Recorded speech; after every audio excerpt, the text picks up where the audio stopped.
Was it 49? Maybe. I don't know. We should do something for the 50s. Oh, is it 39? It might be 39. 39? No, it's 40. We're in No, the we're 40s. we're in the 40s.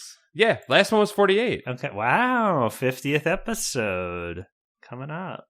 We should do Good something for golly. the 50s. What should we do for 50? Should we get RL? Send him wanna an get email. RL? Send him an email. We could send him one email. We haven't tried to reach out to him this entire time. We could at least be like, we know you listen, but like, hey man, we have this podcast called Goosebuds. It's pretty great. His movie's coming out, so you know he's going to be doing a Oh, media yeah. blitz. Did you see? Did you see? He tweeted. Nobody's talking about the Goosebumps 2. Did he really tweet that? It was some weird tweet. I think he might have just been joking because he is he's Jovial Bob. Jovial Bob Stein. Not at all a cry for help. But yeah, it was like nobody's talking about the new Goosebuds movie or something. Goosebumps. Classic Trill Stine. They should make a Goosebuds movie. I would be in a movie. If someone wants to make a movie about the three of us, I'm saying right now, I am attached. All right, here's my movie pitch. 3 kids who love Goosebumps start their own Goosebumps podcast, Goosebuds, based on our show. Yes. And Can we get like real cute kids, like kids from It? Oh, we're not playing ourselves? That's fine. We should we can get cool kids. No, I want real kids who look weird. I want the cute redhead girl to play me from It. Okay. Yeah, you could be. We should not have it be 3 white dudes. Oh yeah, that Jesus movie, Christ! I found that movie to be kind of gross the way they shot that girl. I found it kind sexualized of gross. I mean, I agree. I felt like they were like, well, we got to honor a little bit the gangbang. Like we got to honor. Wait, is there a gangbang in that? Paul, do you not know about the It gangbang? No, what? I was innocently pitching the Goosebuds movie, and now we're talking about the It gangbang. It's been a long time since I read it. I don't know if it's a gangbang. It is. They run train on her. They like it is. What? Well, okay. Okay. So you explain it, Chad, because you read the book. I've only read parts of the books. I have an understanding of the scene. I have not read it. It's fucking huge. It's a huge book. I stopped reading at one point. And then you got to that scene and you were like, oh, maybe there's going to be more like this. It's I don't even want to describe it. I don't want to read it on the podcast because I think honestly it would get flagged as child like pedophilia. Wow. It is. No, they don't. It's not during the young part of their lives. Yes. During part. Yes. What? So during the young part. You got it. Oh, I'm gonna cut you off, Chad. Go ahead and explain it. You know. No, which of us wants to have our voices recorded describing the It gangbang? I think I can do it in a way that is not super gross. It is gross. It is after when they're kids, after they defeat Pennywise the first time, as a way to bring the group together. The girl has sex with all of them, and it's also like if I remember right, it's that they're lost now in the sewers due to spooky magic and like the removal of innocence. This is Stephen King like jerking off as he describes why this is important, right? It's like getting rid of their innocence is like what helps them like get out of the dark magic sewers. Okay. Right? Like that's Stephen King's like I'm his justification. Yeah. Yeah. But wow. I had no idea. Was it in the show? Was it in the ABC like miniseries they did? I don't think it's been omitted from all adaptations. But I will say that it's written from the girl Beverly's perspective, and she describes the details of each boy's penis as she has sex with them. Okay. And then the fat one that she falls in love with or something later is like has the best penis. That is literally how it goes. And then that would be how a man in the 70s wrote a book about this woman. little 12-year-old boy has had the best penis, so I'll marry him later when he's John Ritter or whatever. All women are judging us by our penis. And I think my theory in the It movie, the new one, when they all like, she like kisses them or something, or they like give her a kiss to wake up when she's like floating. I think that's the writer-director going like, all right, that's that scene. They kissed her. We did it. We did it, diehards. We got out of there. Like, we're not doing it. So I think we could maybe do something similar in the Goosebuds movie. Go on. Where we all just take off our shirts and make out with each other for, we'll say 5 minutes. Okay, that's fair. But it's only for bonding. It's only so that we're stronger against the monsters who have come to life out of the Goosebumps books, because lightning hit the book factory. Right. Lightning hit and they all started to go. We need a single loving memory touchstone that we can all return to during our darkest moments of the Goosebud journey. Can I pitch that RL's not even in it, but it's like the manager of the book factory, the guy who like, I don't even know what we fucking print here. I guess we print Goosebump books. He's kind of our like RL. I thought I was actually thinking it'd be really fun to have a name for RL, and I thought he's the RL Stine. We call him Trill Stine, so maybe Trill Stine. Trill Stine. Trill Stine runs the book factory, and he's the evil guy who lets the demons loose. He asked lightning to strike the building. he calls it down. Yeah, he summons it. Yeah. So that's the Goosebuds movie. I think we should do it. If you guys have if there's any casting choices from you guys listeners, you want to pitch like. I think we should do it style, and I think there should be child versions of us, and then I'm just saying I think we should be in it as the adult versions of us, but I'm open to being cast out of it. Okay, how about this? Because if we just do full on time passes and we're kids and then we're adults, everyone's going to accuse us of just ripping off it. Sure. But let's say we start as adults, our current and then age, we all have Benjamin Button. We all have Benjamin Button. I was going to say, or a spooky man curses us, but we read a Goosebumps book and it sends us back in time. That's the more like true to Goosebuds style. It's Cuckoo Clock of Doom we read, and then it comes to life. That's what gets struck. Yeah, and midway through the movie, people are like, really? They leaned into Cuckoo Clock of Doom? That's their one? Okay, fine. That's their touchstone Goosebuds book? Okay, sure, fine. Welcome to Goosebuds. Welcome to Goosebuds. It's a show where we read. Today's the show where we do read on the show. Yeah, as opposed to pretend that we read. Yeah, we're gonna do a give yourself goosebumps. And I think it's my turn today, right? It's your time to be our book DM, not Dom Moschitti, our book dungeon master. I think in the Goosebuds world, in the Goosebuds CMU, I think that the DM is a Dom Moschitti. I'm fine with that. It's now canon. I'm fine with that. Okay, all right. Dom, are you okay with that? Because you're the fine. one who had the most to lose out of this. No, yeah, that's fine. Yeah, it's your brand. Guys, let me tell you about the California lottery, all right, guys? Okay, real quick, before we get into that. You've been talking about this California lottery for like an hour. What is this? Okay, you know what? Just tell us about it now. Now I feel put on the spot. It's not. It's interesting, but it's really just like it's one of those stories that you would hear, and then you'd be like, "That's fucked up." Is this like is it different from the PA lottery in any way? Yeah, I mean, so the PA lottery, they say, benefits older Pennsylvanians.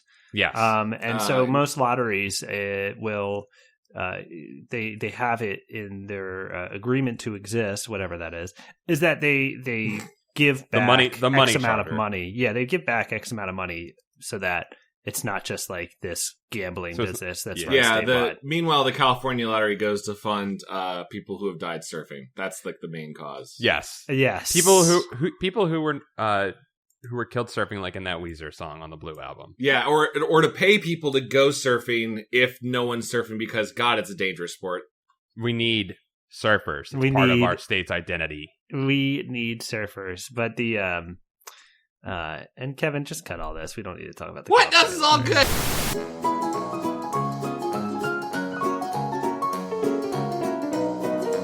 Or save it as hey, if it's too much, we can cut it out and put it on Patreon as a bonus piece. No, this is canon. I'm putting it in the Holy Scrolls. Well, the Holy Scrolls of Goosebuds. That's what the movie's called. Yes.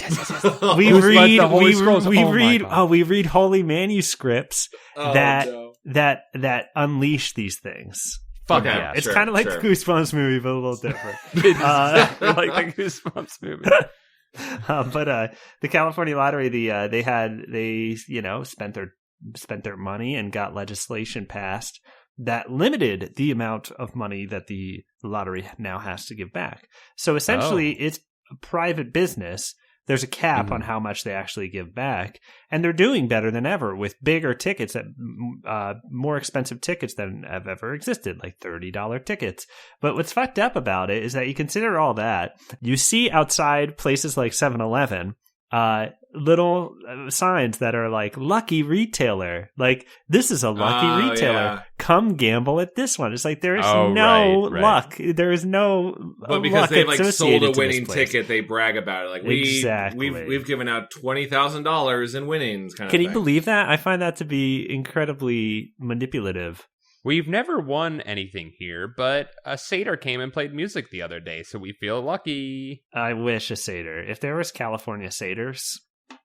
Dude, if you guys ever got like your own football team, I know you have the Rams now, but that doesn't count. But if you ever had all the time that we have the Rams, we also have the Chargers. Now. I think they're stuck in limbo. Oh yeah, in San Diego, they're stuck in limbo. They're in purgatory until they score enough points to escape purgatory. They are. They remember when the Rams moved here, and then the Chargers were like, "We are also moving to LA."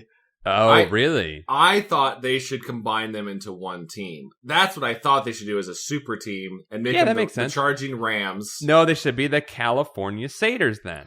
They should become the California Satyrs because lightning hit a goat, a ram. Because they are lightning, the superchargers. They're already the superchargers. And the Rams are just fancy goats. Yeah, fancy goats.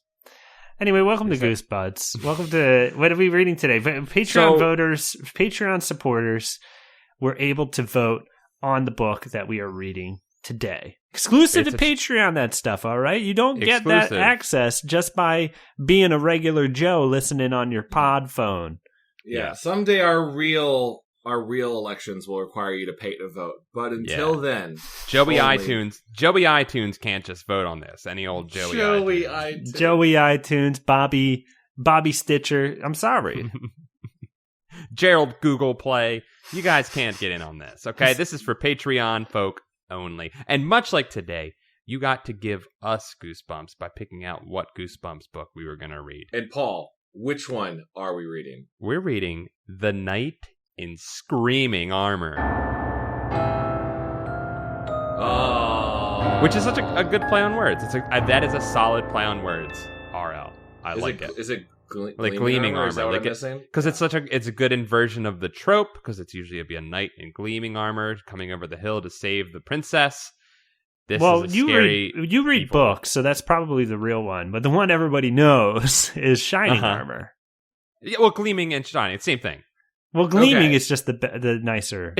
I thought it was creaming armor. I didn't realize. Yeah, it was just like armor that was oozing cream.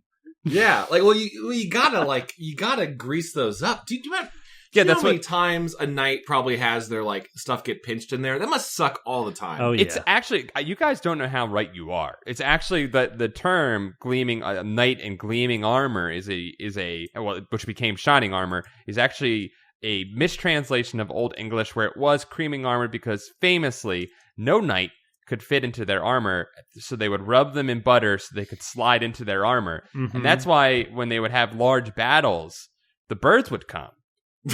Because they wouldn't come for the dead bodies, they would come for the free cream that would be left out. And there's just cats everywhere getting just kicked around and stepped on. Oh my god.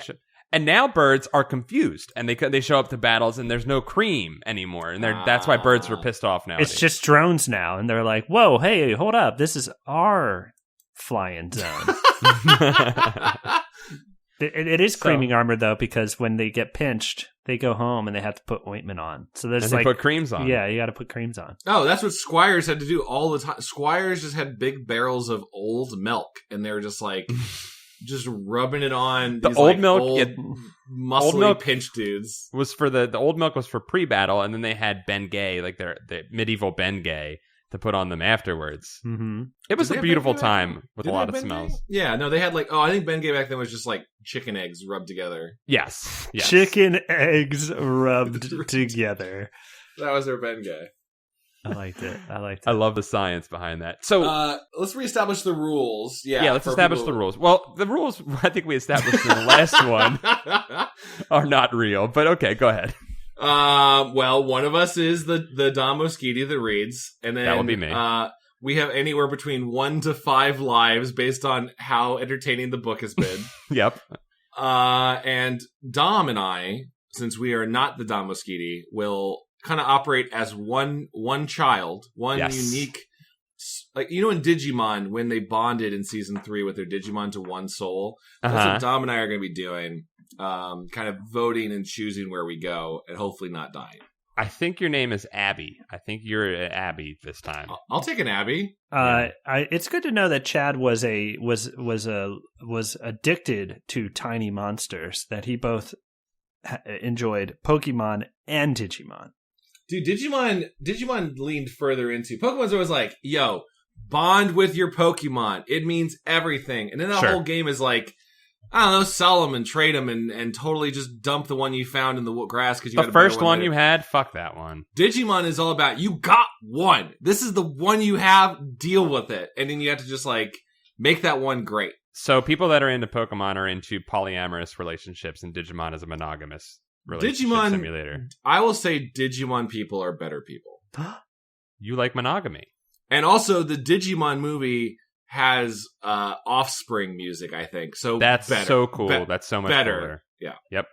Anyway, so Paul, Dom, which hot half of the hemisphere of the brain do you want to take? That's a great question. Look, I'd rather have a role of counselor. Chad, you make a decision, and then You'll talk. be logic. So are you like? I'm trying to remember the brain stuff. Am I id and your ego? I forget how that works. I think your ego. I'm id. Left hemisphere is the logical. And right hemisphere is the creative, I think. But now we're getting into metaphysical psychiatry, where I'm like, yeah, we're different representations of the psyche. Okay, and cool. I am the super ego. Everyone at home is like, would you read the book on it? God damn it! I can't go to work until you guys read the book. Are you guys ready? Yeah, I'm ready. The knight in screaming armor. Yes. Pip, pip, ta-ta, jolly good, tally-ho, and all that rot, your dad exclaims. Wow. Dad, you plead. Please. So sorry, he apologizes. So sorry, he apologizes in his best British accent. We just want your cousins to feel quite at home, don't we? It's not here every day we have visitors from England. It's been over a year since we've seen them. Jolly good, ta-ta, pip, pip, your dad says again.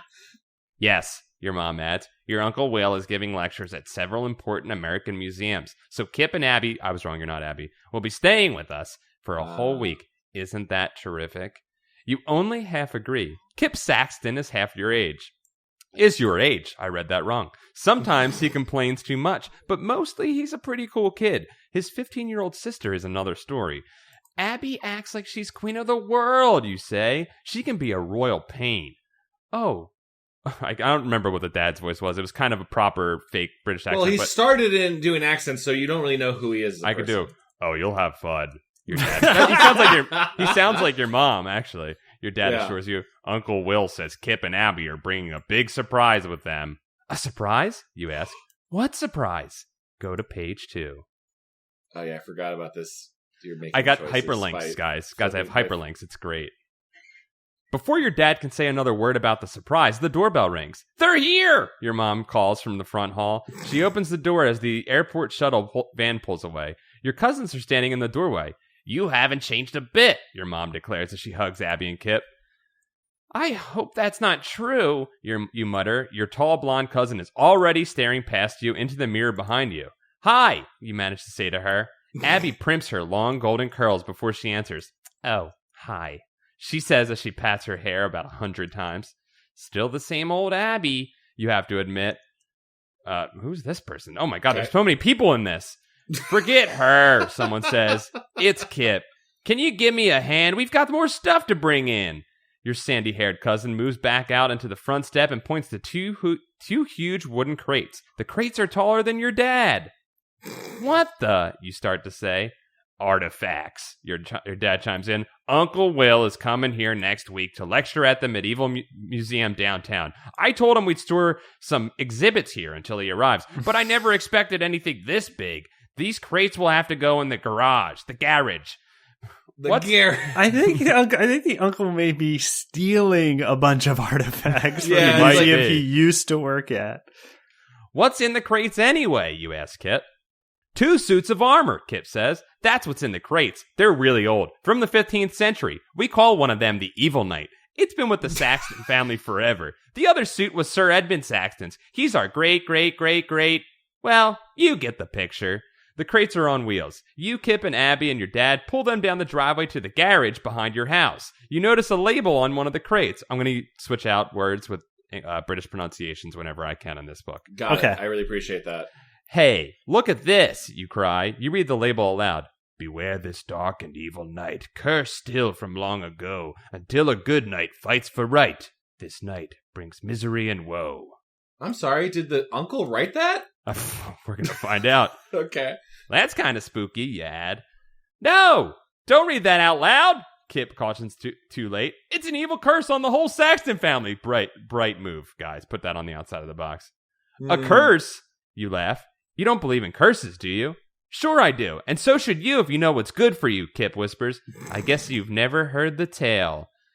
Listen to the tale on page 4. Okay. Can we not listen to the tale? Can't we make that choice? Guys, I think we're getting close to a choice. I feel it. Give me... This is a video game. I'd be skipping through the text box. Totally. Well, let's hear the tale. The tale? X.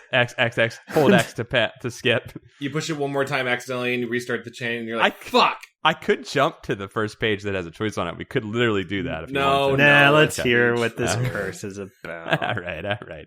It might be important later for a choice. Yeah, we're going to use this information. The tale? What tale, you ask? The legend of the curse of the knight in screaming armor, Kip answers. Years ago, an evil sorceress got angry at the king's best knight, Sir Edmund Saxton, your great-great-great-great-great-great-grandfather. You know, our ancestor. He killed her favorite dragon or something. Anyway, she put a curse on him. The curse of the knight in the screaming armor. I never know who's who, so I'm just going to read these all in the same whiny voice. That's fine. They're all... Listen, all those British kids are all the same. They're all the same. There's way too many characters, so just... Yeah.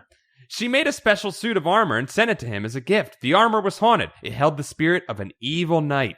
That night, horrible screams and cries were heard from Saxton Castle. In the morning, Sir Edmund and all of his family had been killed. Kip's eyes grow wide as he goes on. All of his family was dead, except for one son. He had been out hunting. Anyway, he kept the armor. He was too scared to throw it away. The 4 of you arrive at the garage, and your dad reaches down to open the door. This is the armor. Family legend has it that one day it will wake up again, thirsty for Saxton blood. Then it will destroy all that is good. Unless a brave and noble Saxton can defeat it. It has to be a member of the Saxton family. Ha! You laugh. Or it doesn't count. Or it does not count. The evil will continue on. I'm related to you, so I'm a Saxton. What's an evil knight suit of armor gonna do to me? Get your answer on page 96. Stabbed. Guys, I think I would rip it open right now as a kid and just punch it and be like, I did it. You're dead. You're dead, bitch. Curse is over. You can just forget that screaming armor story, Abby snaps before Kip gets a chance to answer you. It's totally stupid and not even true. But long after everyone has gone to sleep, you lie awake thinking about the crates in your garage. Hours later, you've just dozed off when you're awakened by a chilling scream, and it's coming from the garage. The curse, you gasp. Ready? Choice time, guys. Yeah. If you try to ignore the scream, go to page 13. If you investigate the chilling shriek, turn to page 19. We're going to go fight that knight, right, Dom? Yeah, let's go look at the knight. It's not a choice. We're going to investigate the scream.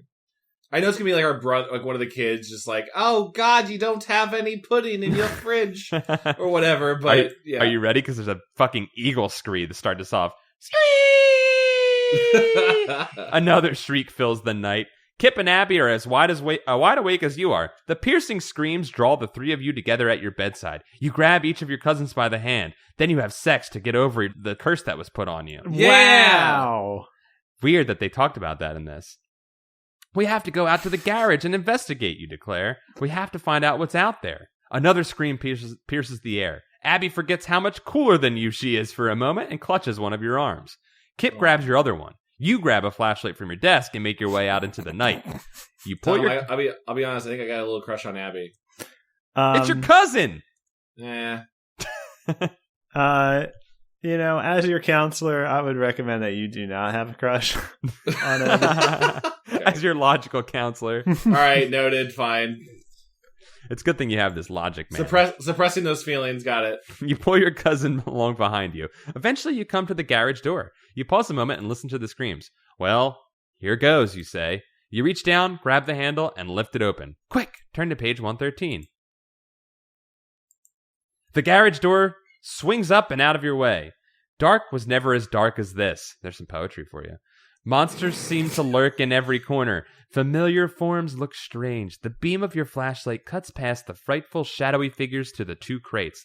They stand like tombstones in the middle of the garage, except that one of them is vibrating, shaking back and forth. The light reflects off a label on one of the crates, the one with the curse on it. Then you notice another handwritten label near the top of each crate. One says, Evil Night. The other reads, Good Night. Wait, what did it say? Good Night? Evil Night and Good Night. Oh, do you think he's going to do a good night pun at some point when he gets killed? He's like... You know it. You know it. Say good night. I'll be honest, I don't want to metagame too much. I feel like the labels got switched at some point. You might be right. You might be right. Yeah. Which one should we open, you say nervously. Neither, Kit replies. He seems terrified. Maybe a little too terrified. What the fuck does that mean? You're not sure to buy all this curse stuff. Maybe it's all a big trick. Kip and Abby could have gotten someone to shout and shake the crate around. Who's really in that Evil Night crate anyway, you wonder? Then again, those screams do sound pretty spooky. Maybe you should play it safe and open the crate marked Good Night. A suit of armor could come in handy if there is some crazy curse. So, if you open the crate marked Good Night, turn to page 33. If you open the crate marked Evil Night, turn to page 49. We already know. We already know. You're going to Evil Night? Go evil. Yeah, either it's a trick and it's like, or it's swap and it's actually the Good Night, or we fight the Evil Night and we win. You got to go to Evil Night. I love how decisive you guys have been so far. Yeah, it's been great. We are one brain. Mm-hmm. You're working very well as a unit. Thanks. Okay. The fun's over, you declare. You move over to the crate marked Evil Night and start to loosen the straps until the straps holding it shut. It's still shaking a little, but the screaming has died down to a faint moan. You really had me going there for a minute, you continue. Those screams were pretty scary, and all that moaning and shaking, wow, you guys are good. Kip and Abby look as if they don't know what you're talking about, but you know better. Who did you get to help with this little prank anyway? My dad, you ask? Your dad is just the sort of goofball to go in for something like this, too.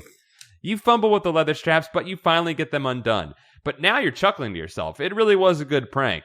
Complete with these oversized crates. Still, you can't believe you fell for it. Oh, stop talking about the prank. She loves this prank. Do you think RL just really wants someone to prank him? Is that what all these fucking books are about? Just like no one's ever pranked him. Please, every day I walk down the street and no pranks. Prank me so hard. He watches YouTube prank videos just like, God, I wish that happened to me. I want to be a part of a prank one day. Speaking of falling, that's what the front door to the crate does next. It's also what your lower jaw does. It falls open. You try to scream, but all that comes out is a little whimper. Someone do a whimper. Perfect. That was like a dog who wanted some food. Yeah, that's how Archie sounds all the time. Archie's a dog. Yeah, okay, all right. That's cute. Okay, that's cute. There, in front of you, about a foot from your face, you stare into the laser light eyes of the knight in screaming armor. Yeah! Turn to page 16 if you dare. Fight him. Go to uppercut, quick. Can we go to uppercut page? I can't find it. Chad, I can't find it. Okay. We'll have to carry on. The evil knight's head is a steaming hunk of black metal. A sparkling medallion hangs around his neck. Something about his medallion holds your gaze. You can't stop looking at it. With you standing there helpless before him, the evil knight raises his sword and he brings it down and slashes open the back of the crate behind him. The wood shatters like ice. In the land of the Saxtons you shall be destroyed. His voice booms over you. Oh no, we might have messed up. Yeah, you fucked up. You shiver. He glances back at you and then disappears through the new opening. You're not sure about how long you stand there in shock. The next thing you know, Abby and Kip are standing next to you. Did you see that? You stammer. Yeah, no big deal. Abby tries to sound cool. Look, Kip exclaims. This hole in the back of the crate. There are hills in it. Yeah, What? right. What's that Wait, mean? what? Abby huffs, but he's right. You peer through the hole. You see emerald green hills. It's the emerald zone, emerald green zone, Yes. or emerald hill zone, and a pale blue sky. Yeah, we're going Sonic, baby. You feel wind against your face. You feel yourself drawn to the scene, like you were to the medallion. We'd better go through, you say, taking your eyes off the scene before you. If not, we'll never break this cursed thing. You push aside the splinters and step through. Step out the crate on page 119. Jesus, there's no... So we don't even have a choice. No, I was not expecting a Narnia situation. I really wasn't. This is a surprise Narnia situation, which, not so bad, right? If I know anything about the English, is that if someone's mad at them, it's usually because they ground up their children for like... yeah, whatever we got coming to us, we got coming to us. us. Someone or something, you know. Yeah, the Saxton family's are pieces of shit, so they definitely deserve this. Kip and Abby follow you through the hole in the back of the crate. When all three of you are through, something slams shut behind you. Oh, frickin' Mr. Tumnus got you guys. You turn to look, and the crate has disappeared. All you see around you are hills, soft green rolling hills. It's so beautiful, you say. It's a whole new world. You rub your eyes, but it doesn't go away. It's our world, Abby exclaims. We're back in England. It's exactly where the evil knight wants us to be, Kip says softly. England, the land of the Saxtons. England. Okay. That's the one thing you know about England, the land of the Saxtons. The Saxtons. Not the Saxons. The Saxtons. Saxons. Who cares, Abby says. We're home. They're being very wishy-washy about this. Don't look so happy, Kip warns. The evil knight wants to destroy us. We may be home for good. Or should I say, for evil. What? Jesus. You gaze around you, stunned. There's no way to explain what just happened to you. Hundreds of sheep are grazing on a nearby hill. One wild-looking ram glances up at you. Your heart jumps. His eyes are glowing, you cry out. Your pulse starts to race. The horned head of the ram morphs into the armored head of the evil knight. He lowers his head and falls to the ground. Steam pours through his grill on his helmet. Why is this happening? Why is that happening? Why did he take the form of a ram? Yeah, is a ram more terrifying than a knight in armor? Was he lying in wait for us? Oh, no, sorry. Okay. Yeah, well, I think I figured it out. Okay. He opened up the portal and then jumped in and then disguised himself so that you didn't look in and say, well, there's that guy right there. I'm not going in there. right. I guess. Perfect. Or he was a ram that was cursed to become an evil knight. And yeah, that kind of thing. It's like a reverse Prince Frog situation. Yeah, we got to kiss him. Kiss him real hard. He'll turn back into a knight. He's gonna ram us, you cry. Run for your lives! You run to page 97. Oh my god, guys, there's not even a choice on this page. So our choice so far has been which box we open, which I'm sure was vastly different story. At least it's easy to go back if we want to. Yeah, no, I stand by our choice. Mm-hmm. Led by the evil knight, the whole herd of sheep stampedes. Terror grips you as the thundering herd bears down on the three of you. You're about to be trampled. The stampede sounds like a sonic boom. You wrap your arms around your head and wait to feel the pain of 100 little hooves pounding you into the grass. So this is how he plans to destroy us, you think? Go ahead, Tom. He would die. He would. What? You wouldn't die by the hooves? No, a little kid would die by a stampede. Oh yeah, it would be definitely a horrific way to die. Yeah. You open your mouth to scream, but you can't hear anything over the thundering sound of sheep feet. Then suddenly, there's nothing but the sound of screaming. Your own screaming. You peek through your arms. The stampede herd is gone. The hills are gone. All that's left are prickle bushes. The technical term for prickle for a prickly bush. You're buried in prickle bushes, and they hurt. Turn to page 132. Man, guys, we finally got a choice, and it's going to be a good one. Ouch! Abby cries. She breaks herself free from the prickly bush. You can't help laughing. Abby's a human pincushion. She has little prickly leaves stuck all over her. Ouch! You and Kip say together as you fall out of the bushes. You find yourselves looking like two porcupines, too. You hear giggles, and they're not Abby's. You glance over your shoulder and see something you never imagined to see. Two miniature men are laughing and rolling around on the ground. Each man is about the size of a football. They're fucking brownies, guys. They laugh and smack their knees and point at you. Pixies, Kip cries. Pixies, you say? You've got to be kidding me. The little men disappear for a minute. They resurface in the bushes close by. This way out, one giggles, pointing to the left. No, this way out, says the other, pointing to the right. Which one can you trust? Are you following Pixie to the left or Pixie to the right? Paul, did you add voices for any certain reason to different ones? I feel like that's gonna be my biggest choice is the voice, which voice I liked more. I just felt like I said the one thinking it was just one of you guys, and then I got to the second one and I was like, oh, these are the Pixies, so then I added a voice. I just want to say that I imagine that the one saying go left was the one that had the stronger emphasis on the voice, but I just want to say that the English, they don't really like left-handers over there, so why don't we go left? Is that true? Is that a thing? You never turn left in that country.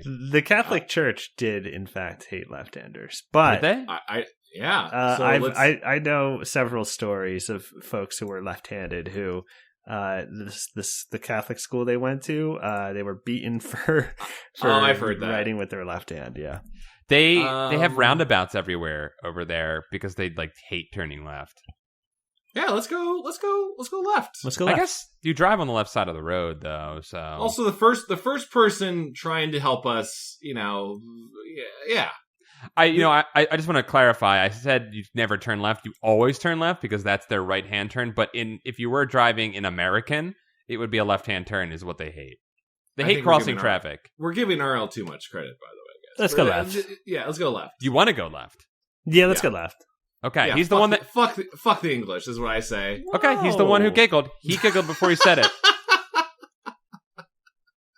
All right, fuck the English. We're going to page 32. Right, that's what we're doing. Let's go to the left, Abby says, pulling thorns out of her arms. There's a cottage down the hill. Maybe we can get help there. Hello? Am I the only one who thinks there's something weird going on here? You ask. Abby and Kip can't hear you. They're already walking across the windy meadow toward the cottage. Pixies! You mumble to yourself. You take off after Kip and Abby. You don't get far when you hear a deafening rumble. It sounds like an earthquake. You see bits of turf flying in the air. You turn around and look behind you and you see hedges! Killer hedges! They're growing at an incredible rate. Actually, I know, what the fuck is this? There's not so much growing as bursting through the earth in jagged lines, walls of branches and leaves. And it looks as if... Dude, it's a maze. You're about to get mazed. And it looks as if, yes, they are. They're heading right for you. It's time to start sprinting again, and there's no use screaming about it either. Now it's time to move. Okay. We're going to move over to page 27. No choice, again, guys. So England's just attacking us with magical hedges. Their entire country is trying to kill you, even the ground. We're in a Monty Python sketch, right? Their entire country is a perverted changeling who has shifted just to watch what you're doing. Mm-hmm, mm-hmm. Hedges are exploding out of the ground, fully grown. They're spreading toward you with amazing speed. You're no match for them. They burst past you, blocking your path. You try to stop short, but not fast enough to avoid a face full of prickles. Kip and Abby, too. You start to run the other way, but you don't get far before you come up against another wall of hedge. It doesn't seem to matter which way you turn. Any open path is instantly blocked by a solid wall of high bramble bushes. Prickers grab at your arms as you run past. You shake them off and keep on running. You have to get out of here. The walls around you grow higher and higher, cutting the sky into lines of blue. The three of you race in every direction, but it's no use. You stop for a second to catch your breath. The ground beneath you starts to rumble and shake. Ah! You scream. You can't imagine the hedge about...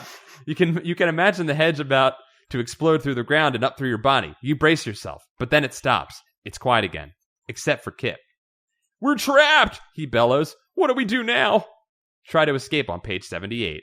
Guys, I'm sorry. Paul, are they going to make you draw through a maze on one of the pages, and then we just decide if you make it out or not? I really hope there's some sort of creative thing in this. They've done that before. Yeah, I definitely remember that. Yeah, and you just tell the book if you got out or not, and you're like, yeah, I got out. Book. I hope this one has some cool creative stuff. I think we're gonna have a choice coming up, and I think I know what you guys are gonna pick. Okay. You stare at the walls of greenery surrounding you. The hedges are too high. You say we can't climb over them. It looks like a maze. Abby comments. You know, Kip, like they used to have at the royal palaces and stuff. I wonder if there's a way out. We'll either have to find our way out or break through the hedge. We can't stay here forever, you say. Forever, Kip wails. Okay, thanks, Kip. Knock it off, Kip, you and Abby both cry. So what will it be? So here's your choice, guys. If you try to find your way out, turn to page 51. If you try to break through the hedge instead, turn to page 116. The hedge is magical. Yeah, the hedge will punish us for trying to break through the hedge. I think the hedge will bitch slap you. And we know the way to get out of a maze is you just keep turning left over and over, and eventually you'll find your way out. Yeah, lefts. That's why they hate lefts, because it was always the solution to their hedge mazes. Yeah. What is it? 15 lefts is a right turn. Yeah, that's the old British phrase. That's the metric version of 3 left turns is a right. We use imperial, so. Well, with roundabouts, it's really like 15 left turns. Yes. What about jug handles, though? Don't even ask about Jersey. I think like boobs. Jug handles. Wow, Chad. My mind's in the gutter. Chad, I love it. I love that term. Do ladies not like it when you call them jug handles? Is that not? Well, the English refer to them as knockers. You're right. Dirty pillows. Tommy knockers. Tommy knockers. Stephen King's Tommy knockers. That was actually a book about boobs. Anyway, sorry. Covered on last episode's podcast, actually. We talked about the Tommy knockers. Oh, yeah, that's right. We did talk about Tommy knockers. I was about to go into a whole thing about Stephen King made-for-TV movies that nobody wants to talk about, but we did that already. Is this just a Stephen King podcast? Is it just a stealth, It's leading to... We're going to do that. Do not say that to our ally. He will be triggered. Oh God! He hates King so much. They're probably rivals. Anyway, so here's the thing. Yeah. Here's the thing. I'm not trying to sway your choice. It's you guys. You guys are choosing. But I feel like if we're gonna try and find our way out, if you guys are gonna try and find your way out of the maze, higher probability that there's gonna be a creative map solution there, right? Oh yeah. I think we're both in agreement. One brain. Solve the challenge of the maze. Or else the Minotaur will get us. Is that what you're saying? Yeah. Okay. Page 51. There's a maze! Yeah! I guess, Paul, you'll have to post this. I'm going to get it to you guys right now. 1 second. And we can, so that you listeners can play along and solve the maze. All right. Let me get a good screenshot here for you guys. Remember, work backwards from the exit. It's much easier. All right. So here's the thing. Should we time this?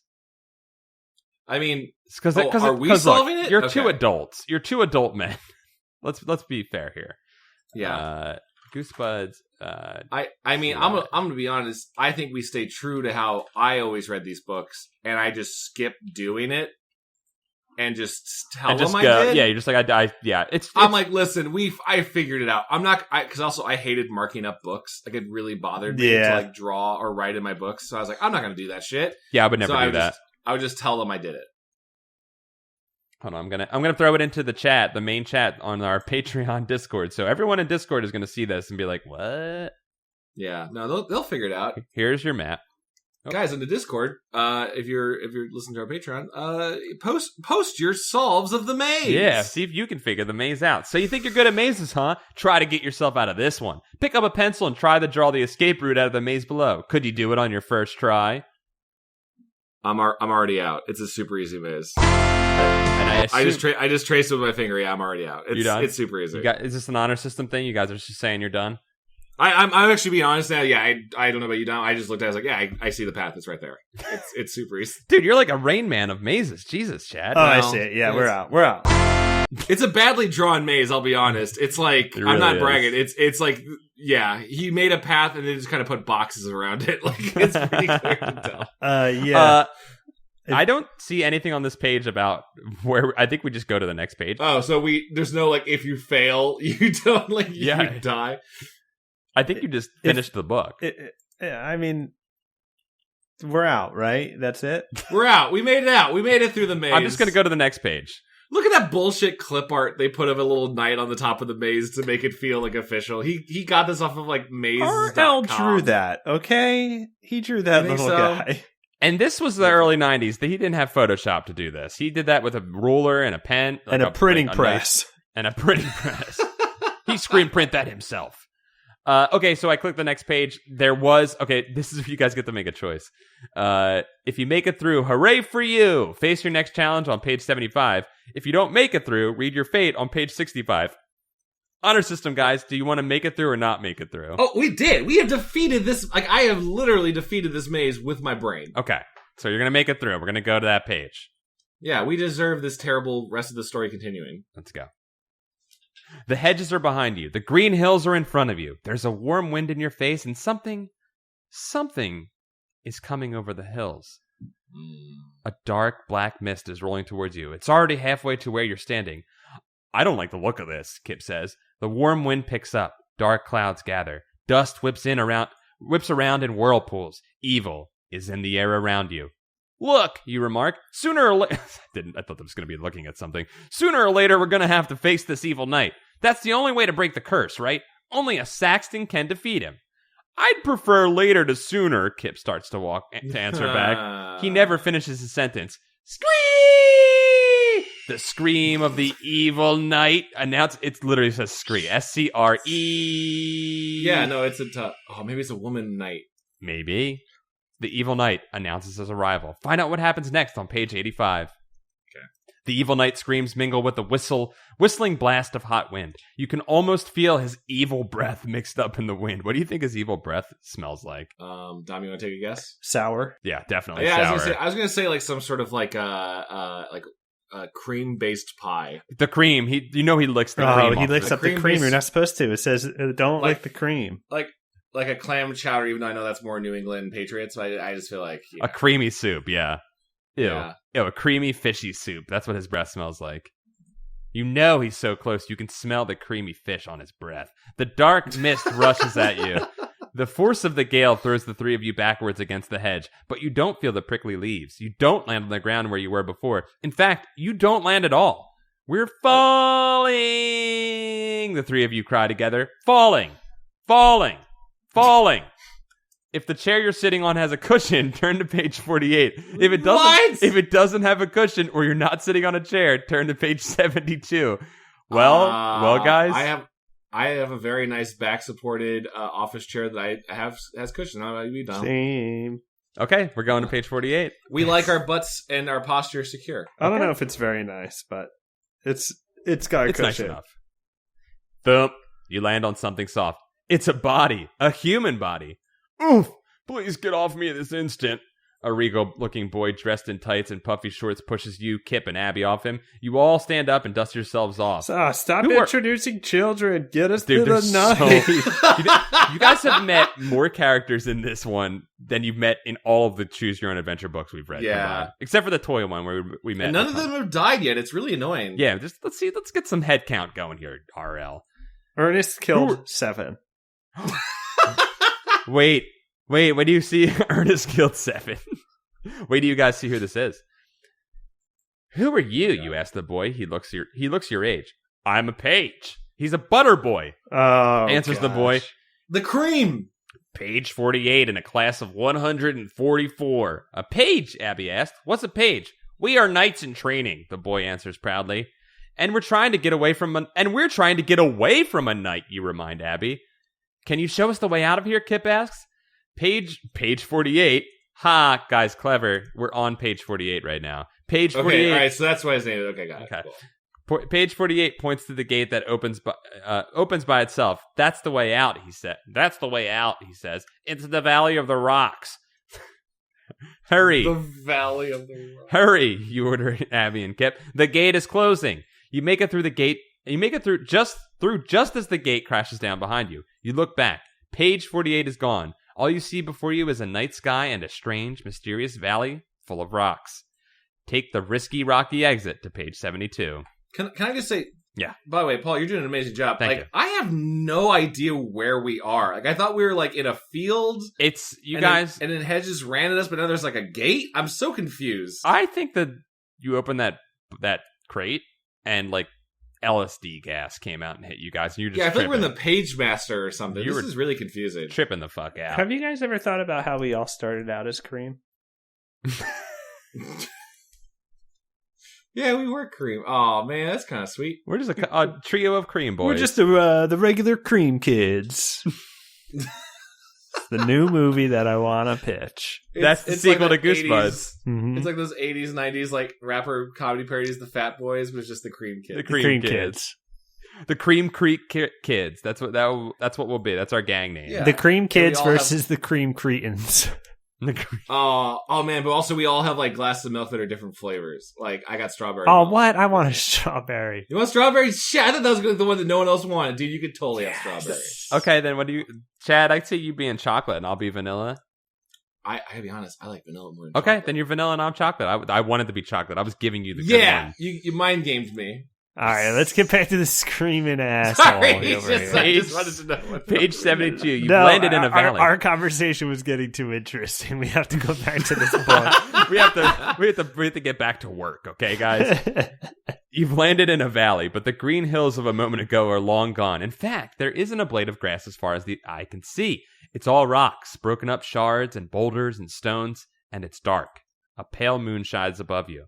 Abby tries to move and barely balances on a wobbly platform of stone. She shrieks, "This is like an avalanche waiting to happen!" Be careful, Kip warns. These flat rocks aren't as steady as they look. Yeah, thanks for the tip, Kip, Abby says. I think we noticed. They're right. The rock you're standing on tips and throws you backward to another flat rock below. Whoa, you cry as... Hold on. Whoa, you cry as your new rocky floor seesaws back and forth. You glance down. There are more jagged rocks waiting to catch you below. Next, you look up, and something flashes. This is crazy, guys. High up on the rocky point of this mountain, something silvery shines in the moonlight. It seems to be calling you. What is it? Climb over to page 28. Is it the good night? It could be the good night. Is it a shiny rock? Find out. It's going to be like, look around. If you see a rock in your backyard, you survive. Yep. If you don't, turn to page... That's par for this book. Where are you going, Kip If you asks, don't, please report to the authorities where they will arrest you and put you in child prison. Kip asks as you carefully step off your rocking rock and onto his. Look up there, you say, pointing to the gleaming object. I have a feeling whatever is up there is something we need. I don't know why, but I have to find out what it is. I'm going up to get it. I'll come with you, Kip volunteers. Stop right there, Abby orders. Don't take another step. You're not leaving me alone. Oh, yeah, Abby's afraid of heights, Kip mumbles. I'll go by myself, you declare. You two stay together here. Balancing on all fours, you move up onto the next rock. You feel as if you're climbing on eggshells. One false move and the rock you're on could crumble away. You would tumble all the way to the bottom. You test each rock before you move to it. It's amazing how many of them have jagged edges. Higher and higher you climb. Then you see it. A hand sticking up out of the rocks. Look closer on page 133. Yo, it's gotta be the good night. It's gotta be, right? I still think the bad night is not bad. You got a choice here, so you might be able to test that theory. Okay.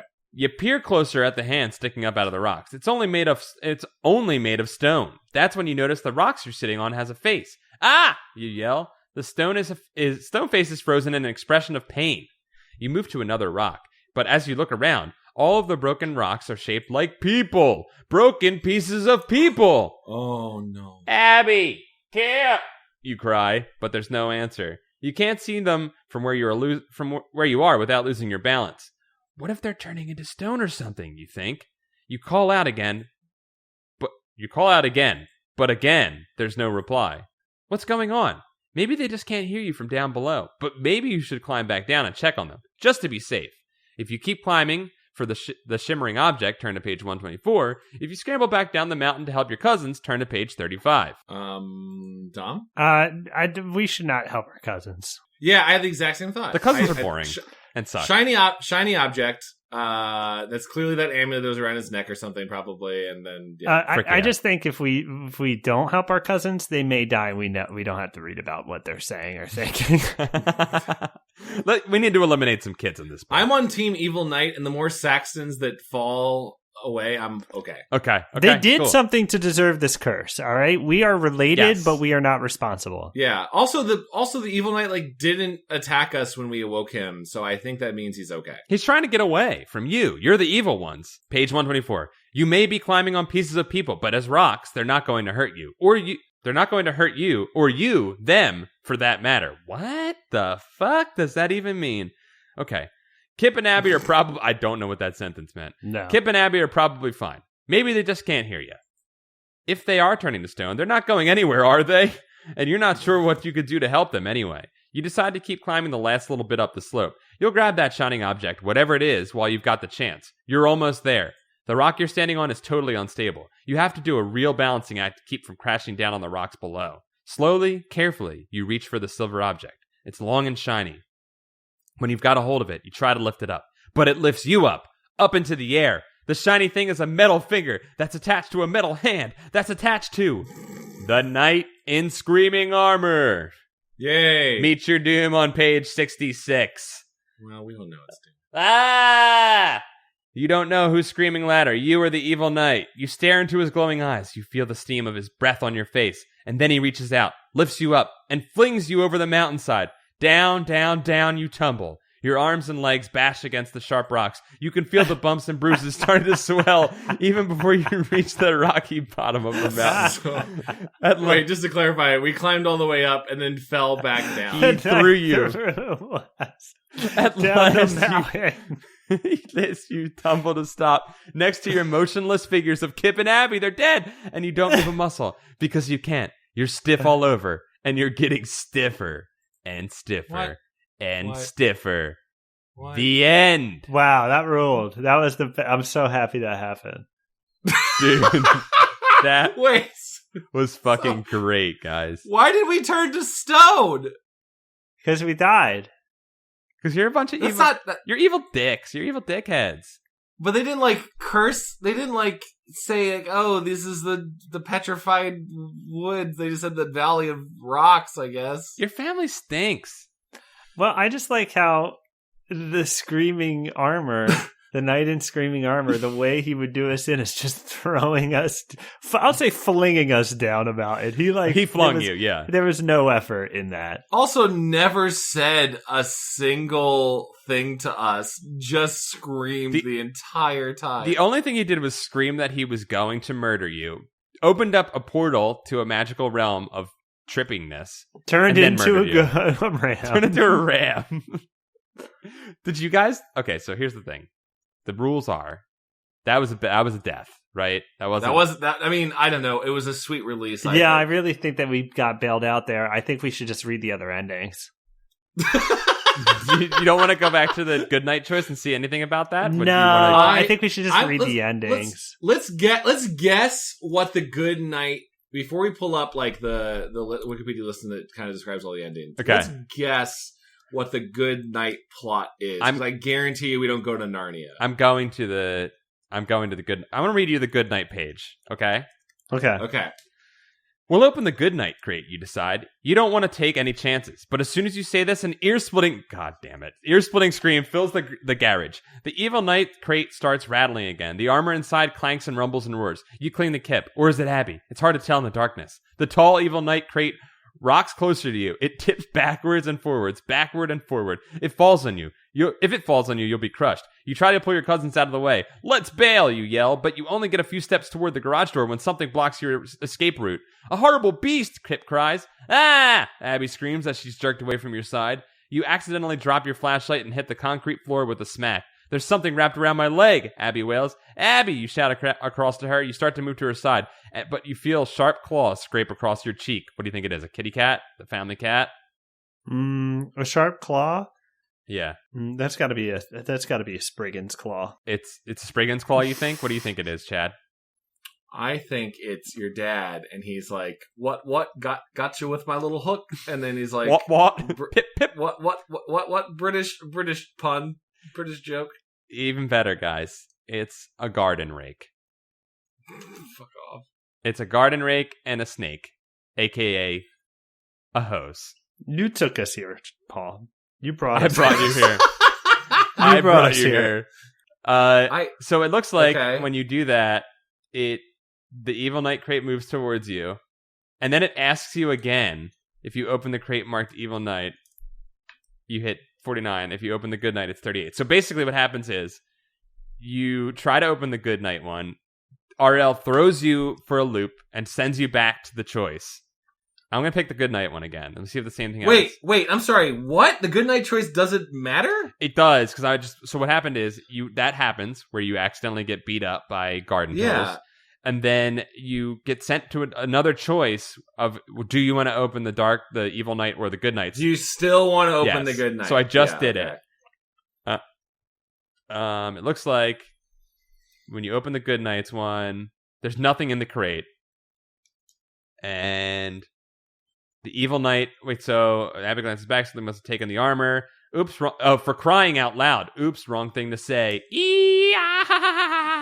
The bone-chilling scream of the evil knight turns to hideous, wicked laughter. It's the curse. The evil knight killed Sir Edmund Saxon, and now he's taken his armor.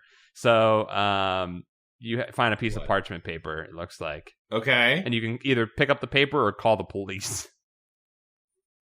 Okay. We don't have to go on. No, I'm just trying to figure where that goes, because I'm looking at the on the Goosebumps wiki, the person who described like what happens, and these were the two descriptions we encounter. Are you looking at good endings or bad? I'm just looking at like just the general, like at the very beginning in the top of the Wikipedia, kind of always gives you like, if you go down one of these roads, you'll see this. Yes. This is what it says. If you open the crate marked Evil Knight, which we did, you will be hypnotized by the knight's sparkly medallion, which I guess works because we went for the sparkly thing. And will have to face an ugly sorceress. Damn. No hints of that sorceress at all. As Dom said, the world was going crazy. I think that was sorcery afoot. I guess. I just feel like in terms of foreshadowing, you'd want to, like, I don't know, have a fucking voice. This is just bad storytelling. Okay. If you open the Good Night crate, you'll discover a room full of mannequin heads that talk. Okay. Before you know it, you've lost your head. The Good Night story is not about knights. It's about mannequins? A Futurama gag. Like, yeah, and then all these endings are about like you putting your head on something or getting the other mannequins. What? Wow. Yeah, it is like reading like something like just auto-generated sentences. This is like I'm reading some of these endings. Here's one of the mini bad endings. Yeah. You have a queen's head, Abby has your head, and Kip has a gargoyle's head. When the other mannequin head starts screaming at 6 a.m., you grab the ringing three-faced clock from your sweatshirt and decide to use it.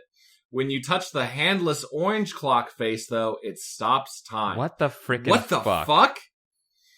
There's a bunch of clock stuff. Apparently, the Cuckoo Clock of Doom comes up as a reference. I don't see how that has anything to do with a screaming knight. My favorite. I love that the Cuckoo Clock of Doom is in this because we talked about it earlier. I love that when he brings his other stuff, his like other Goosebumps things into here. Whoa! The Cuckoo Clock, Mud Monsters, King Jelly Jam, and the Lord High Executioner all make an appearance in this book. King Jelly Jam? King Jelly Jam's in this, which we haven't read yet, have we? Oh, but I love King Jelly Jam. No, we have not. It's coming up soon. The Horror at Camp Jelly Jam. Yeah, with the big old grinning Martin Short guy on the cover. Yeah, I've never read that one. It looks so scary. Oh, you're gonna love the ending. It's so stupid. Okay, so this is a nonsense book? Well, they do that sometimes. He does that sometimes in the books, like where the story forks, like the big first moment is that one will be very much like the title of the book. The other one will be just a completely different thing. Yeah, I just thought it would still be like medieval based in some way. You know what I mean? Like, I don't know. I just thought it'd be like. I think he does it to give you like. It's like, because you would be like, oh, I can only do medieval stuff in this book, but he's like, no, there's always an extra option. It's like what was the one where we hung out with our grandmother instead of going and meeting aliens or something like that? Oh, yeah, Secret Agent Grandma? Yeah. Probably the best one that we did, right? That one was pretty sweet. One was an alien and one was just like you're just fighting agents. So, but even that was like still kind of grandma based. Right, true.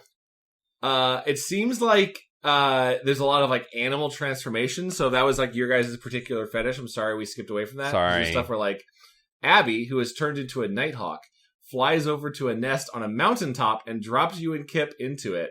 Eggshells form around you both, trapping you inside. That's not how that works. You don't know when or if the eggs will hatch, and it's implied they probably won't for a long time. Damn. That is someone's weird fetish. Damn. The old three-headed gardener wizard turns you, Kip, and Abby into birds. I like... Yeah, so there's a lot of animal transformation stuff. Yeah. And a three-headed gardener wizard. Okay. Yeah, I guess that's like kind of the Black Knight or the Evil Knight like ram thing, I guess, but...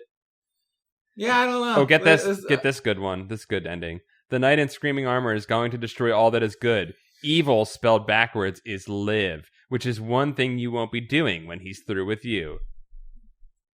Why did evil spell backwards? What does that have to do with anything? That just appeared. I bet it's like on one of the boxes or something, and it's like printed backwards. And Maybe. we're like, oh, yeah, it's some stupid thing where like it doesn't even make sense. This might be as you read it. This might be the first I've ever seen of an ambiguous ending. You, Kip, and Abby join a group of ghost monks after putting on their robes. That sounds dope. Yeah. That sounds so cool. I want to know more about the ghost bugs. Dude, it's probably very meditative and nice and calming. Ghost monks? Ghost monks. A lot of these, honestly, some of these kind of read just like you just get trapped and die. Trapped inside a crate, unable to get out. Touching a suit of armor, an iron cage drops from the ceiling, imprisons you. Mm-hmm. Like, a lot of these are just a thing falls, you're stuck in here forever. Too bad. Right. It looks like the good endings are... This is a great one. After turning the hands on the pink clock face, you and your cousins turn into elderly people. Then you sneeze, unintentionally summoning the Keeper of Time. You decide to make the pink clock's hands move them forward so the Keeper ages faster. You all grow older, and just as it looks like your time has expired, you're gonna fucking die. The Keeper expires first. Then you change yourselves and your cousins back to normal. You were told to turn to another page as the story hasn't ended yet. Okay. Does that mean like go back to do it again? I think this is just a formatting thing with the wiki. The next one says you wake up back in the garage with Abby and Kip sitting next to you. You wonder if the mudslingers are imaginary. You're right. I think there's only that one, and then there's the other one is you end up defeating the evil knight and thus have broken the curse. Mm-hmm. So the evil knight was bad. Fuck me, I guess, for trying to see someone else's perspective. And it looks like I don't see anything about the good knight, so I don't think the good knight was ever in this book. The good knight just the sorceress becomes old and decrepit, and all her magical powers disappear. You and your cousins are brought back home, but when you try to tell them what happened, they find it hard to believe. You come across a steaming heap of scrap metal on the floor, proof that everything really did happen. I agree with Dom. I think we got the best, funniest ending.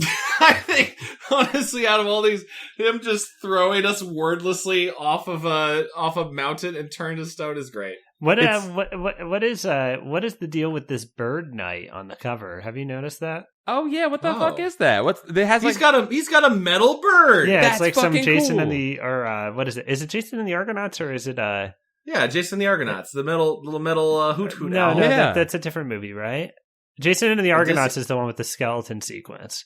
But the owl, it is. Clash of the Titans. Clash of the Titans says because in the remake of Clash of Titans, they did that fuck you thing where he's like going through a chest of stuff.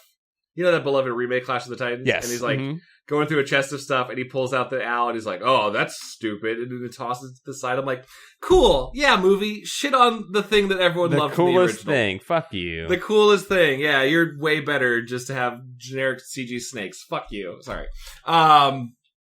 Yeah. I think we lucked out. We had sweet release. Honestly, we got Dom, sweet you and I... release. Dom, we had sweet release from the Cream Knight. Dom, you and I are in a weird way preserved. We live forever as stone people. Like we are immortal. We are what gods are called.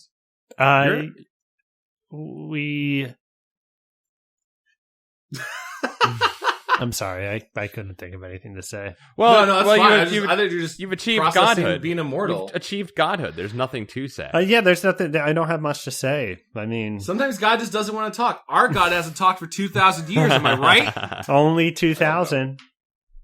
Only 2,000. He's shushed up. He's shy. Shy.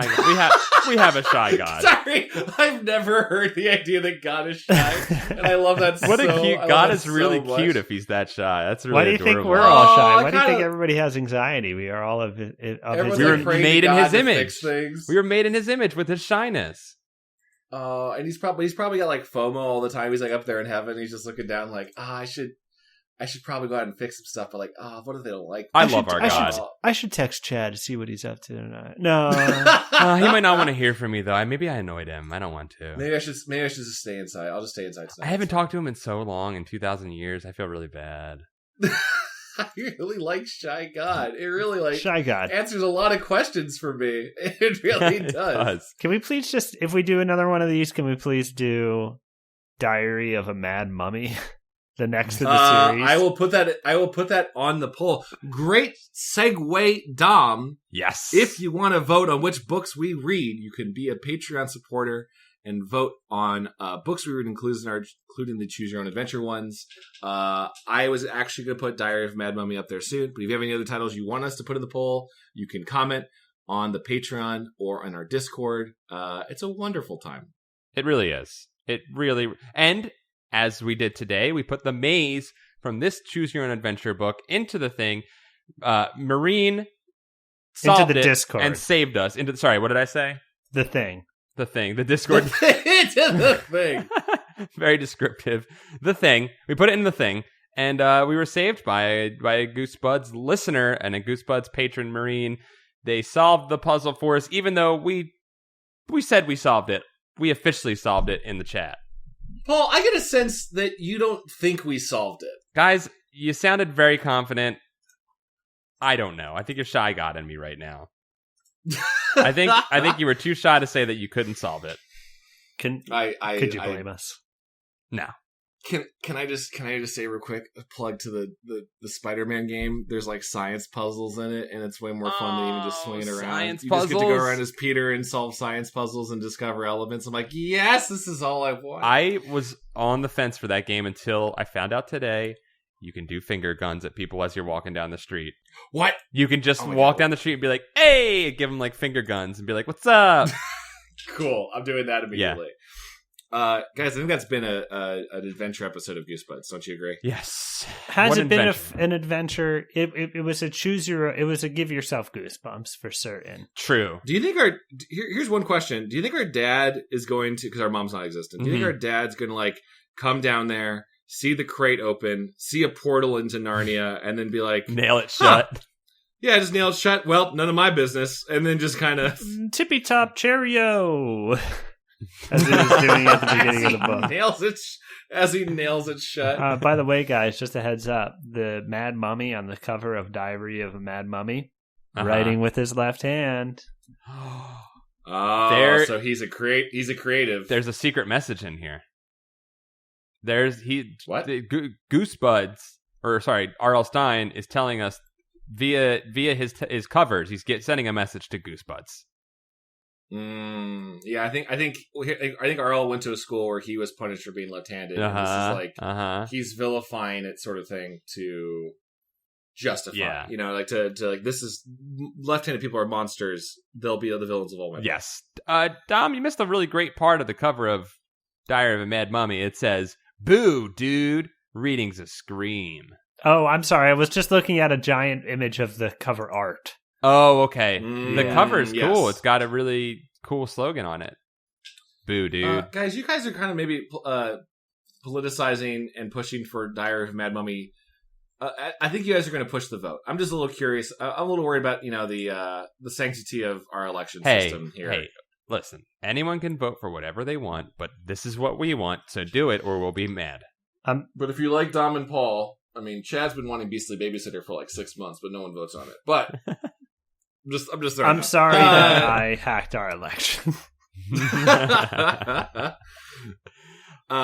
Guys, let's wrap and say goodbye. What's going on in your lives? Anything that you want to talk about? You want to share?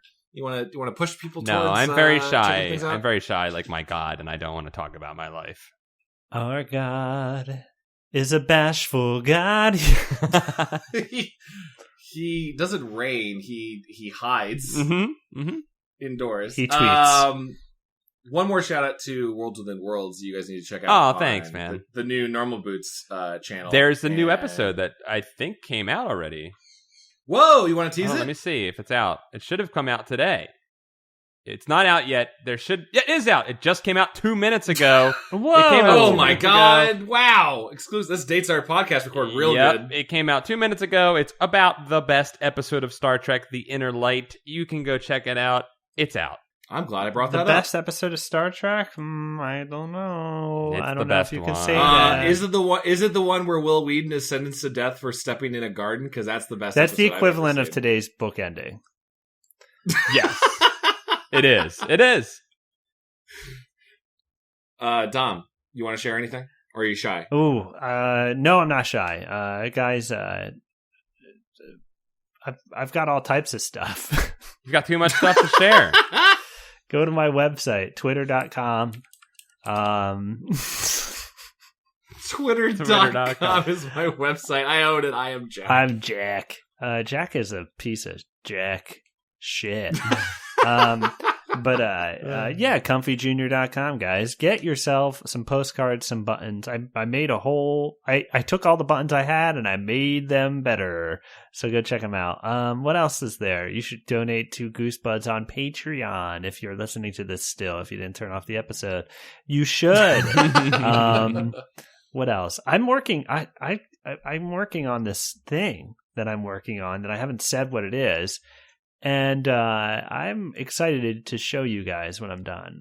Is it the thing I'm thinking of? Is it the thing we've talked about a couple of times? Oh, it's that thing you're thinking of. Dude, and Chad knows what it is too, and it's going to be awesome.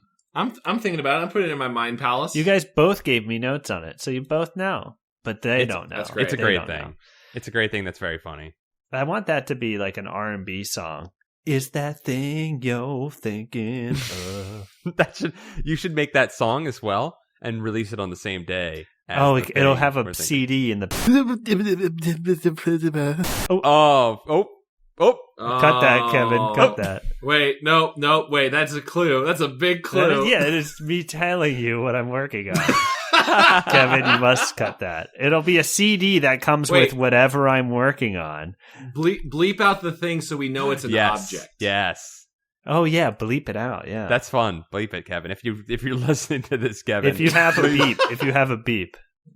If you need a beep, Kevin, I could send you a beep if you need a beep. Kevin, make your own beep. Beep. I want to hear your voice beep. Kevin, BYOB. Be your own beep. You're gonna have to bring your own beeps to this edit.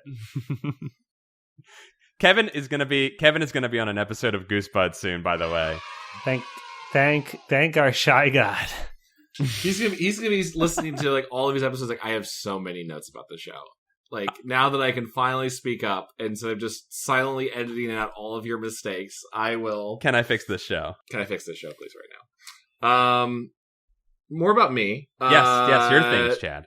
New episodes of Trapped in the Birdcage keep happening every other Thursday or so on twitch.tv/D&D, and it's also on the YouTube channel. That's the D&D show Chad's doing, in case you don't know. Yeah, I'm playing a Warforged detective like Data from Star Trek. It's awesome, you're Data. I'm basically Data meets Abe Sapien, and it's very fun. We now have a pirate ship, and last episode discovered that everyone in our space crew, because we're like in the ethereal plane or the astral plane, and like everyone got space madness, and all of our crew turned into ghosts, and it's fun. It's a spooky world for sure. Yeah, check that out. Do it. It's awesome. Check it out. Follow us on Twitter on Goosebuds at GoosebudsPod. Email us at goosebuds@gmail.com. Patreon.com/Goosebuds. And then you can follow us all on Twitter and talk to us there. I'm at Paul Ritchie, RITCHEY. I'm at Dom Moschitti, MOSCHITTI.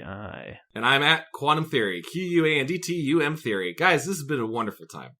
If you go to the Goosebuds pod, which is Goosebuds Pod, you can see in the description. You just have to click our names. You don't have to type it in. Oh, it's so easy. Oh, yeah. You really just go to Goosebuds Pod. Yes. Well, then, go there, subscribe everywhere, and follow us.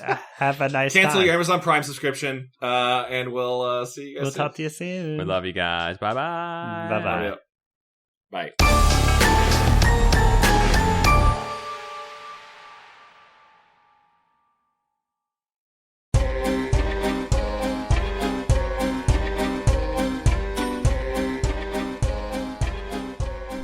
We couldn't make this podcast without the support of our Patreon supporters. We love you, and we wanted to give a shout out to y'all. So we're going to go right into it. Aaron T. Strunk. Aaron watching you sleep, Dom Cole. Oh, great. Afshin Modeleb. Aiden Dice. Alistair Perez. Alan Saylor. Amelia Crouch. Andrew Sheriff. Axel Rock. Becca McWilliams. Bex Moss. Ben Disrath Beeler. Ben Bohan. Bradford Coulter. Brandon Rowdenbush. Brian Furniton. Brian Wells. Buddy Morrill. Kale Clinton. Calf, all caps. Cameron McLean. Cameron Murphy Audio. Carewise Gamgee. Carly Sarnowski. Chad is beautiful and probably smells amazing. Aw, part of that's true. Thank you. Chosen one. Chris Birch. Chris Colver. Chris Mazoo, Christina Doling, Christopher Boyce, Clay Castle, Clayton C., Cody Redfield, Connor, see you in church, Cougar Qualkin Kappelman, Silo, Dan Henshaw, Daniel Callejas, Danky McStanky, Depio, David Cole, David Cron, Divaldi, Drew Applegate, Dylan Vaughn, Ethan Obama, first name, last name, Fred Atkins, Gabe Chavez, Gregory D. Warren, Heath Robinson. Hector Alberto Rivera Ortiz, Heidi Shanks, Hey, it's Danklin. Hollis Hornbeak, Ishak Arafin, Jacob Racour, Jake Young, James Roy, Jared Mason, Jason Crooker, Jennifer Britton, Jim Greaves, Jin K, Joe, Joe. Don't forget to vote. It's important, Scott. oh damn, Joey Evans, John Jimco, John Keaty, John Luke, Jonas Blatterman, Jonas Engman, Joshua Jacobwitz, Joshua Lopez. Joshua P. Robertson. Jubs, Just a pretty good dog overall. I love that one. Justin Wagner, Kayla Tharp, Kevin Boucher, Kingbank, Levi Like the Jeans, Logan Troiano, Low Bellies Tears _ Luke Noodles, Macho Muffin Randy Savage, That makes me hungry. Maddie, Martin A. Macias, Matt Batchelor, Matt Flanagan, Matt Sadler, Matthew Rieger. Michael Knight, Michael McDowell. Oh, you are greater than Nicky C. He's never heard that, I'm sure. Sorry, I'm so sorry. Miguel Pardo, Mike Lanteri, Mikey Jello, Nathan Dolezal, Natu Pearl Henderson. Nick Hinkle, NV. That's Nevada. Oh, sorry, Nevada. the great state of Nevada supported the show. Patrick Reynolds, Paul Grasso, Psychomaster 1. Randy Hernandez, Reed Stubendick, Ari infected. Ari, the infection you had. Rich Hillborn, Robert Moon, Roberto Rodriguez. Ryan Josh Henderson drew a dick on me once. that sounds possible. Yeah, that's actually 100% true. I saw it happen. S. The Sam letter Z. S. Brought to you by the letter S. Sam Z. Hash. Scott Colopy, Shifty Swamps, Sludge McKenzie. Slumlord Onion, Stealth Bates, Stefan Jive Turkey Kubara. Stephen Ghost Kisser Daniels, Taylor Dierks, Thanks, Meow Obama. The Mantis. And it says, do like a hissing noise for, and then it cuts off. So I don't know how long they wanted you to do it He for. probably won it for only 3 seconds. Definitely not a longer period No, of time. definitely not. And then finally, the only Juggalo Goosebud-ite. Surprised there's more, actually. Yeah. You may not be alone. Juggalo You may stand not be together. Hatchet Nation. There Thank you go. you all. Juggalos stand for a lot of good out there. We all know this now. Guys, thank you all so very, very Wait, there's much. more. There's more, Chad. Oh, shit. Never mind. The Rupel Productions. The Dragon Llama, Third, Sergio. Toothless Barry. The Whistler. Bostowitz. Jesus. Tim I. Healy, Tom. Trab Nasty. Trendy Moron, Trent Davis. Turtle Metzer. Tyler Penner, Victor. Vincent Modica. Walter Frazier, Will Vanderslice. Ya best pal. Gettysburg, YT Chan. Zam Bambino. Zankeef. And finally, Zenticles. Thank you all so very, very much. We love Thank you you. guys.